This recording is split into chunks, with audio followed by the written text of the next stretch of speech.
Alright, let me take you inside something that's been brewing just beneath the surface of the NFL, a buzz that started as a whisper, but now it's exploded into a full-on roar. And right at the center of it all, Cleveland, Ohio. Yeah, I know how that sounds, but I'm not exaggerating here. What we're witnessing might be the start of something massive, something nobody saw coming.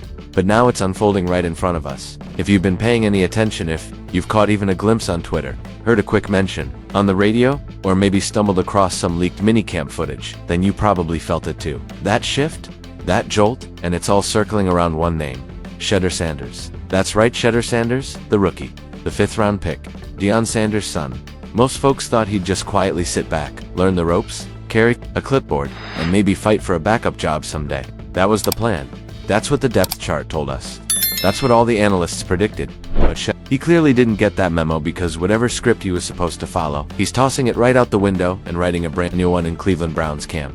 And I need you to really sit with how insane this actually is. This isn't your average rookie flashing in some no-pads low-pressure drill. This kid walked into one of the most crowded quarterback rooms in the entire league. Joe Flacco, Kenny Pickett, Dillon Gabriel, and somehow, someway, he's become the headline of the offseason. By the way, if you're enjoying this, go ahead and hit that subscribe button, smash that like, and let me know what you're thinking in the comments. Now, let's rewind a little bit back to draft day. Shedeur Sanders gets taken in the 5th round. That's the range where quarterbacks usually fade into obscurity. Most are camp arms or long-term projects. But the moment Shedeur stepped into the building, something felt different. The way he carried himself, the way he locked in, the way he approached every rep, there was a spark.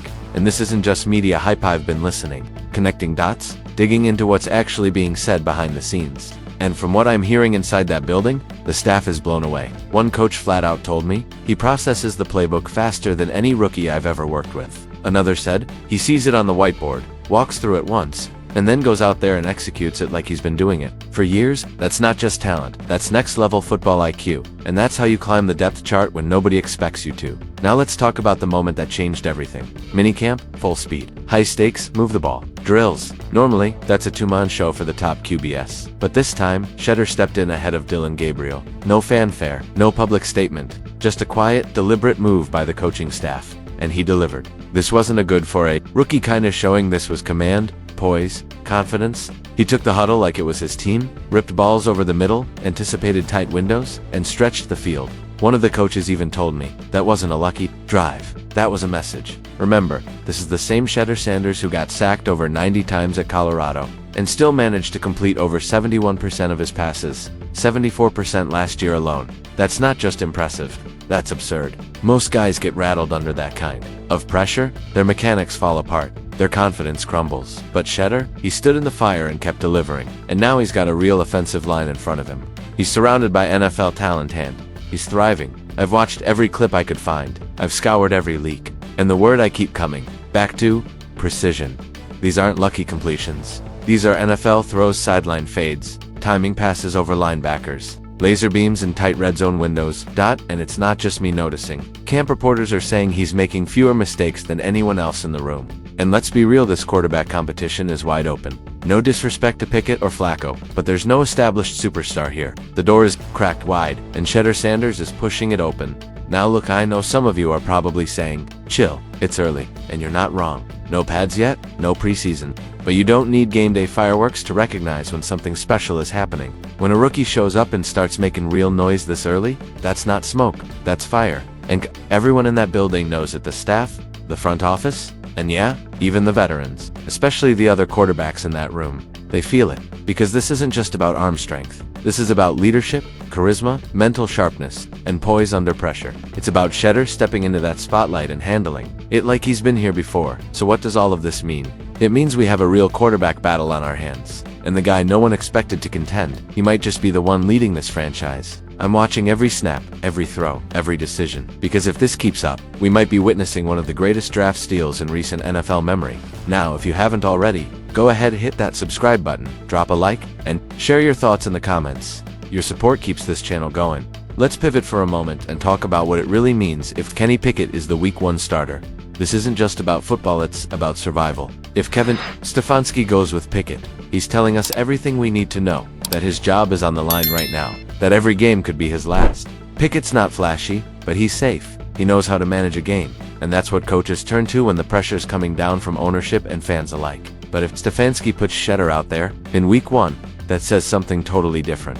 That says this team is building, that the front office is giving Stefanski some grace, some breathing room, that he believes in Shedeur's upside. And from what I heard inside that building before all this hype exploded, the plan was never to give Shedeur a real shot at the job. He was supposed to be a long-term project, practice squad guy at best. But then they saw the tape and everything changed. They watched him process, throw, lead, and suddenly, the plan didn't make sense anymore. Now Stefanski's caught in a brutal catch-22. If he goes with Pickett or Gabriel, and they tank, he's gone. If he gambles on Shedeur and the rookie struggles, same result. But the difference is, one path builds toward the future and one doesn't. And here's the crazy part: players are already rallying around Shedeur. Not quietly, not in whispers. We're talking veterans, captains.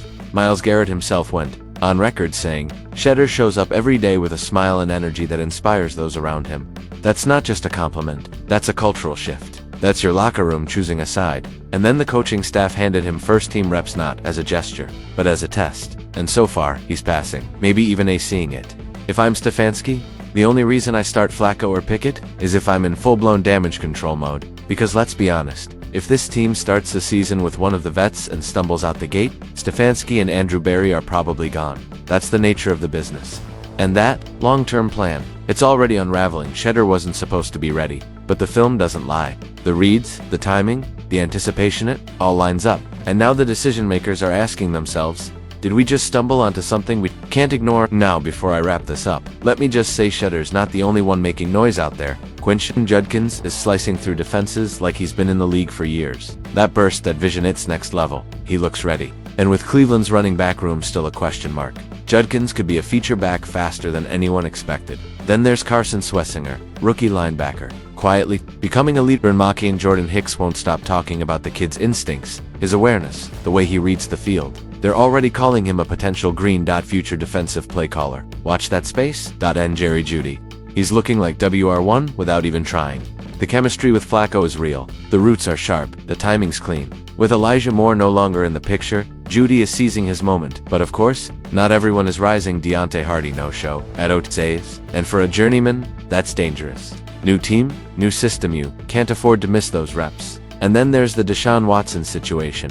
Let's just be real, he was absent, and the silence is deafening. The vibe. It feels like we're watching a slow fade to a Two rookie quarterbacks just landed in Cleveland, and then they brought in Flacco and traded for Kenny Pickett. Now you tell me, what does that say? Because to me, it's loud and clear. It's not just writing on the wall, it's bold, underlined, maybe even blinking in red. When you take Deshaun Watson's injury history, the off-field baggage, and a steady decline in play, the path back to being the guy feels more like a tightrope walk over a canyon. Let's be real, QB5, that's not a slide, that's a freefall. And speaking of Kenny Pickett, what is his role in all this? Is he just an insurance policy? Trade bait? Honestly, it might be both. Right now, he's in limbo. Not quite a starter, not quite a backup you can rely on. But, I'll tell you one thing, the arrow is pointing down. Pickett is technically QB2 right now, sure. But when I look at how Shedeur Sanders and Dillon Gabriel are showing out in OTAs, and when you've got Flacco clearly locked in as the QB1, Pickett feels like the odd man out. And let's not sugarcoat it, his 2024 tape. Mediocre at best. 1 touchdown, 1 interception, 5 games. That doesn't scream franchise QB2. MIT whispers backup. And maybe that's the silver lining here.